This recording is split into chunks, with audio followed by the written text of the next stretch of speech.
Hello friends, welcome to our YouTube channel English practice with Maan. Friends, आज हम लोग पढ़ने वाले हैं बी वर्ब, जो कि बी वर्ब के अंतर्गत क्या आते हैं मैंने आप लोगों को पहले ही बता चुका हूँ। बी वर्ब में आते हैं क्या सर, इज एम आर और वाज वर, जो कि हम इसका प्रयोग आज हम लोग पढ़ने वाले हैं। तो बिना टाइम वेस्ट किए हम क्लास को स्टार्ट करते हैं।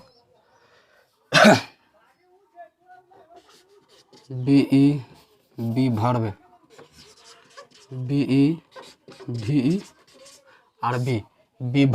बी वर्ब में क्या सब आते हैं वो भी यहाँ पे लिख देते। इज, एम, आर और वाज वर,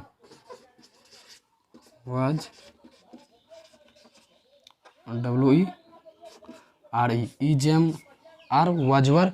और एक होते हैं ये बी वर्ब में नहीं आते, इसको हम बाद में लिखेंगे। तो बी वर्ब ऐसे वाक्य होते हैं जिसको जब भी हमें किसी व्यक्ति, वस्तु, स्थान के बारे में बताना हो कि उसको उसकी स्थिति कैसी है, क्या है, कहाँ है, कैसे है, तो उस वाक्य को बनाने के लिए, उस तरह के सेंटेंस बनाने के लिए हम बी वर्ब का यूज करते हैं। जो कि बी वर्ब का यूज मुख्य रूप से हम तीन तरह से करते हैं। एक PRESENT प्रेजेंट में, एक पास्ट और फ्यूचर FUTURE फ्यूचर। जो कि प्रेजेंट में, प्रेजेंट के लिए क्या, प्रेजेंट में क्या यूज करेंगे, इज, IS, इज, एम और आर, ये प्रेजेंट में। पास्ट में ये प्रेजेंट में करेंगे, पास्ट में WAS, वाज, WERE, वाज और वर। फ्यूचर में क्या यूज करेंगे, विल बी, फ्यूचर के लिए विल बी। बी वर्ब क्या होता है, वर्ब हमने आप लोगों को पहले ही सिखा चुका हूँ। वर्ब, बी वर्ब इसको बोलते हैं इज, एम, आर और वाज वर को। तो बी वर्ब का मुख्य रूप से हम तीन तरह से यूज करते हैं, जो कि प्रेजेंट में इज, एम, आर और पास्ट में वाज वर और फ्यूचर में विल बी। जो कि विल बी के बारे में हम टेंस में आगे अच्छे से पढ़ेंगे। ये एक बी वर्ब नहीं होते, ये एक सेंटेंस में सिर्फ फ्यूचर में सेंटेंस को पहचानने के लिए लिया जाता है, लिया गया, जो कि हम टेंस में आगे डिस्कस करेंगे अच्छे से। तो प्रेजेंट, अभी तो पहले ये तीन तरह के होते हैं, प्रेजेंट, पास्ट और फ्यूचर। तो हम पहले प्रेजेंट के बारे में पढ़ेंगे, इज, एम, आर का प्रयोग कैसे करते हैं। तो सब्जेक्ट क्या क्या होंगे, आई के साथ हमेशा क्या आएंगे, एम, और आई के साथ हमेशा क्या लगाना है, एम, और यू, वी, दे और प्लूरल नाउन या वर्ब, प्लूरल नाउन या सब्जेक्ट। प्लूरल नाउन के साथ क्या लगाएंगे हम हमेशा, आर। और एक क्या बच गया, इज को हम कहाँ लगाएंगे, ही, सी, इट और सिंगुलर नाउन या सब्जेक्ट।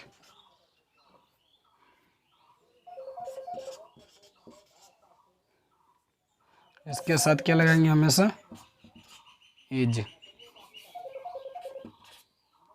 1 सेकेंड, किसी कॉल आ रहा है।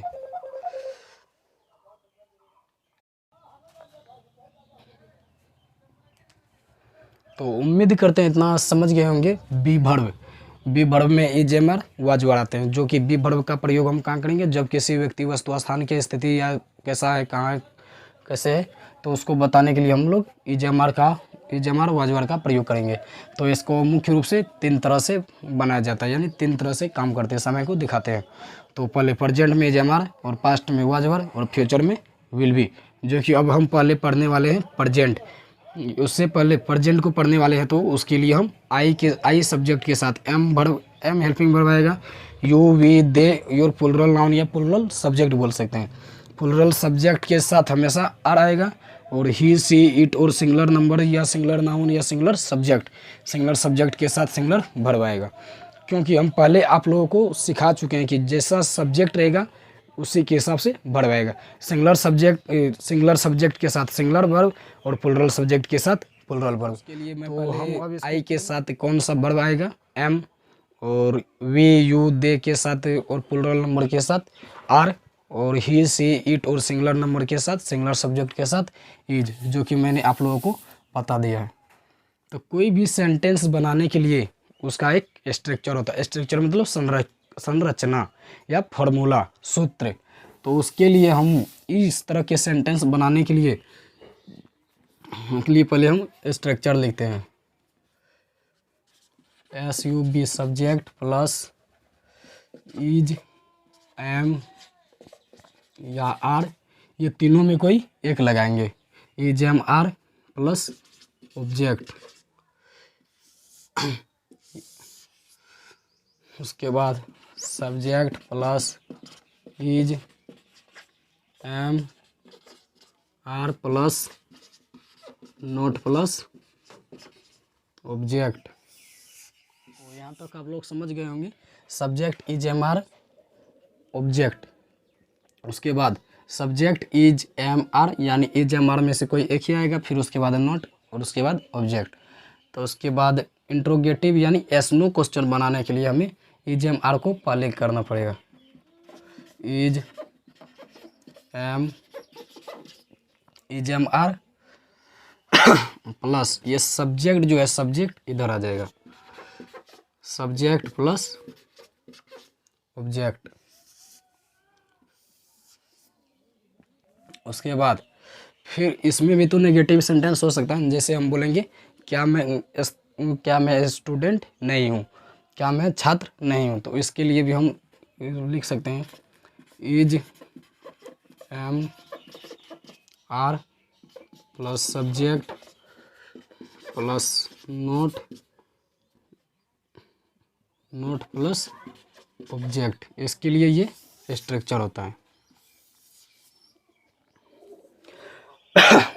और ये हुआ एस नो क्वेश्चन। इसको हम एस और नो में जवाब दे सकते हैं, तो इसको एस नो क्वेश्चन या इंट्रोगेटिव सेंटेंस भी बोलते हैं।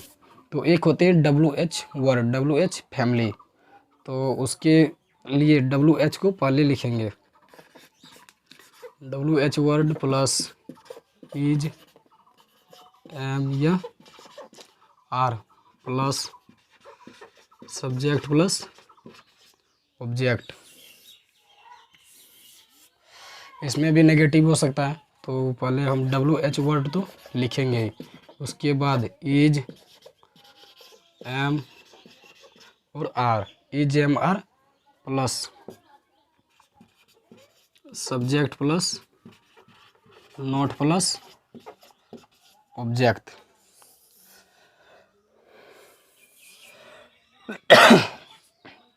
ये सारे क्या होते हैं, स्ट्रक्चर। पहला स्ट्रक्चर क्या था, subject is am are plus object, subject is am are plus not plus object, is am are plus subject plus object, is am are subject not plus object, WH word is am are plus subject plus object, WH word plus is am are plus subject plus not plus object. यानी ये एक sentence रहेगा, तो इसके भी यहाँ पे हम पूरा सेंटेंस याद रख पाएंगे, क्योंकि मैंने यहाँ पे कुछ नहीं किया। जैसे यहाँ पे subject is am are object था, तो ये इज एम आर को यहाँ पे नेगेटिव बनाने के लिए सब्जेक्ट इज एम आर यानी पहले लिखे, इज एम आर के बाद सिर्फ यहाँ पे हम नोट लगा दिए। और यहाँ पे इंट्रोगेटिव सेंटेंस यानी एस नो क्वेश्चन बनाने के लिए इज एम आर को हम पहले लिख दिए, उसके बाद सब्जेक्ट लिख दिए, उसके बाद ऑब्जेक्ट लिख दिए। ठीक है, इसी प्रकार इज एम आर को नेगेटिव बनाने के लिए इज एम आर लिखे, उसके बाद सब्जेक्ट लिखे, उसके बाद नोट, सब्जेक्ट के बाद यानी इज एम आर और सब्जेक्ट के बाद हमेशा नोट आया था, तो नोट लिख दिए, उसके बाद फिर ऑब्जेक्ट लिख दिए। तो WH वर्ड तो सेम ही है, यहाँ से is am are plus subject, उसके पहले सिर्फ यहाँ पे WH वर्ड हम लिख दी। फिर इसको नेगेटिव बनाने के लिए WH वर्ड और ये सेम है, उसके बाद सिर्फ सब्जेक्ट के बाद हम यहाँ पे नोट लिख दिए। तो इसको याद रखना पड़ेगा, तभी आप लोग कोई सेंटेंस को बोल पाएंगे और बना पाएंगे। तो इसके लिए हम पहले एक सिंपल सा एग्जाम्पल से समझने की कोशिश करते हैं। ये तो दिख रहा होगा आपको। तो हम एक सेंटेंस लेते हैं, सबसे छोटा। मैं छात्र हूँ, जो कि सभी को आसानी से समझ में आए। मैं छात्र हूँ, तो इसके लिए हम क्या लगाएंगे, पहले ये सभी स्ट्रक्चर पे हम आपको बना के सिखाएंगे, दिखाएंगे। सब्जेक्ट इसमें क्या है, आई के साथ हम क्या लिखाए थे, क्या आता है हमेशा एम, आई एम, और स्टूडेंट, STUDENT, स्टूडेंट ये सिंगुलर है तो उससे पहले हम ए लगाएंगे, क्योंकि नाउन अगर सिंगुलर रहता है तो और निश्चित रहता है तो उसके लिए हम ए या और एन लगाते हैं, जो कि आर्टिकल टॉपिक में पढ़ाया जाता है।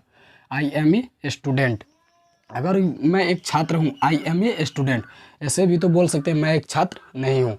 तो नेगेटिव सेंटेंस बनाने के लिए हम क्या करेंगे, यहाँ पे क्या है सब्जेक्ट, तो हम सब्जेक्ट लिख दिए, उसके बाद EGMR, मतलब EGMR में कोई एक ही वर्ब लगाना, हेल्पिंग वर्ब। तो इसमें भी क्या आएगा, एम ही आता है, आई के अकॉर्डिंग एम, तो उसके बाद आई एम, उसके बाद क्या आएगा नोट,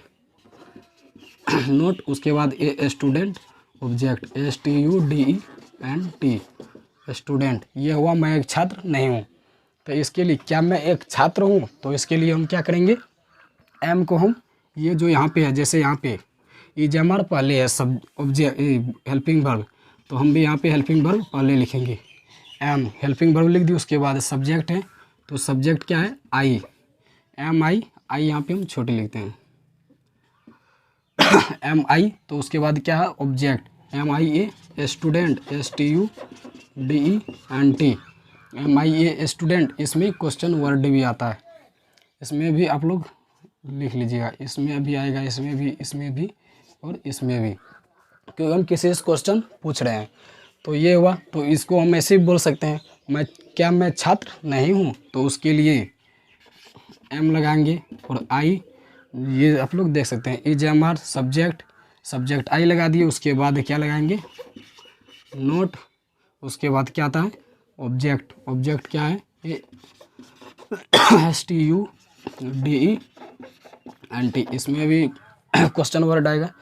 ये यहाँ तक हम बना चुके हैं। उसके बाद WH वर्ड, जो कि क्यों, कैसे, क्या, कब, कहाँ होता है, वो बीच में आता है सेंटेंस का। इसका जवाब हम एस और नो में दे सकते हैं। क्या मैं स्टूडेंट हूँ, क्या आप स्टूडेंट हैं, तो हम बोलेंगे, तो वो बोलेंगे हाँ या ना। लेकिन हम बोलेंगे आप कब आए, आप क्यों स्टूडेंट हैं, तो इसका जवाब हम हाँ और ना में नहीं दे पाएंगे, जो कि उसको हमें विस्तार में बताना पड़ेगा। तो उसी को हम लोग WH फैमिली बोलते हैं, यानी WH वर्ड बोलते हैं। तो यहाँ पे हम बनाते हैं मैं छात्र क्यों हूँ तो मैं छात्र क्यों हूँ, तो उसके लिए यहाँ पे क्यों के लिए होता है वाई, WHY, तो हम WHY लिखेंगे, क्योंकि यहाँ पे WH वर्ड है पहले, तो उसका लिख दिए। उसके बाद आई प्लस है यहाँ पे, उसके बाद हेल्पिंग वर्ब एम किसके हिसाब से आता है, हमेशा सब्जेक्ट के हिसाब से। सब्जेक्ट क्या है मेरा आई, तो यहाँ पे वह एम, उसके बाद एम लिख दिए, उसके बाद सब्जेक्ट क्या है आई, तो हम यहाँ पे आई लिख दिए, वह एम आई, फिर वह एम आई, उसके बाद क्या है सब्जेक्ट भी लिख दिए, उसके बाद ऑब्जेक्ट क्या है ये स्टूडेंट, STUDENT, स्टूडेंट। इतना समझ गए होंगे आप लोग, स्टूडेंट। उसके बाद इसमें भी तो नेगेटिव बोल सकते हैं, मैं स्टूडेंट क्यों नहीं हूँ, तो इसका नेगेटिव बनाने के लिए हमें क्या करना पड़ेगा, WHY YM I not a STUDENT, student. इसमें भी क्वेश्चन वर्ड आएगा, जो कि पहले यहाँ सब्जेक्ट वर्ब ऑब्जेक्ट था, तो subject verb object, subject verb not object, subject verb not object, EGMR यानी helping verb, subject object, helping verb, subject not object, WH word. यहाँ से सब अगर ये याद रहेगा तो हम ये सारा बना पाएंगे। तो मैंने एक एग्जांपल से आप लोगों को समझाने का कोशिश किया है। अगर आप लोगों को ये मेरा क्लास अच्छा लगता है तो कमेंट ज़रूर कीजिएगा, और आप कम से कम एक या दो सेंटेंस का ये पांचों कितना है छह स्ट्रक्चर पे 2 2 4 2 6 यानी 6 स्ट्रक्चर पे आप लोग मुझे कमेंट कीजिएगा, ताकि मैं भी जान सकूं कि आप लोग सीख रहे हैं या नहीं। जो जानते हैं उसके लिए अच्छी बात है, लेकिन जो नहीं जानते हैं वो मेरे क्लास से सीख सकते हैं, क्योंकि मैं बहुत ही बेसिक से सिखाने का कोशिश करता हूँ। तो आज के लिए इतना ही, मिलते हैं अब नेक्स्ट क्लास में।